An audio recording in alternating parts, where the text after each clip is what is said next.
తల్లిదండ్రులు కావాలని మీ కలను సాకారం చేసుకోండి. ఓఎస్ఎస్ ఫర్టిలిటీ వారి తక్కువ ధర సంతానోత్పత్తి చికిత్సతో అపాయింట్మెంట్స్ కొరకు కాల్ చేయండి 7825893604. టాలీవుడ్ లో ఓ ఆసక్తికరమైన కాంబోకి రంగం సిద్ధమైందా?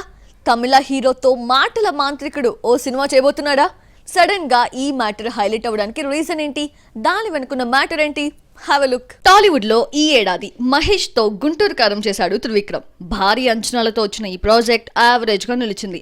దీంతో సైలెంట్ అయిన గురూజీ ఇప్పటి వరకు కొత్త ప్రాజెక్ట్ ని స్టార్ట్ చేయలేదు.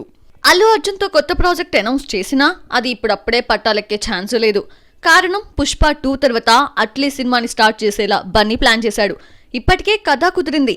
బన్నీ బర్త్డేకి అధికారిక ప్రకటన రావాల్సి ఉంది. కానీ బ్యానర్ మ్యాటర్ తేలకపోవడంతో హోల్డ్లో పడింది. ఈ విషయం గమనించిన త్రివిక్రమ్ ఇప్పుడు ప్లాన్ బి సిద్ధం చేసుకున్నాడు. బన్నీ మళ్లీ టచ్ లోకి వచ్చేలోగా ఓ సినిమా పూర్తి చేయాలి అని డిసైడ్ అయ్యాడు. అందుకే కొన్ని ఆప్షన్స్ రెడీ చేసుకున్నట్లు ఇన్సైడ్ వర్గాల టాక్. గుంటూరు కారం తర్వాత నాని వెంకటేష్ తో ఓ మల్టీ స్టారర్ చేయాలి అని భావించాడు త్రివిక్రమ్. అయితే నాని ఇప్పుడు ఫుల్ బిజీగా ఉన్నాడు. 6 డజన్ ప్రాజెక్ట్స్ ని లైన్ లో పెట్టాడు. దాంతో ఈ ఆప్షన్ సైడ్ కి వెళ్లిపోయింది. అందుకే తమిళ హీరో కార్తీతో త్రివిక్రమ్ టచ్ లో ఉన్నట్లు తెలుస్తోంది. కథా చర్చలు కూడా జరుగుతున్నాయట.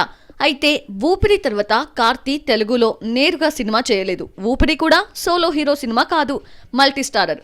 ఊపిరి తర్వాత తెలుగులో చేయడానికి సరైన కథ దొరకలేదు. త్రివిక్రమ్ లాంటి దర్శకుడు అడిగితే ఈ కార్తీ ఎస్ చెప్పే ఛాన్స్ ఉంది.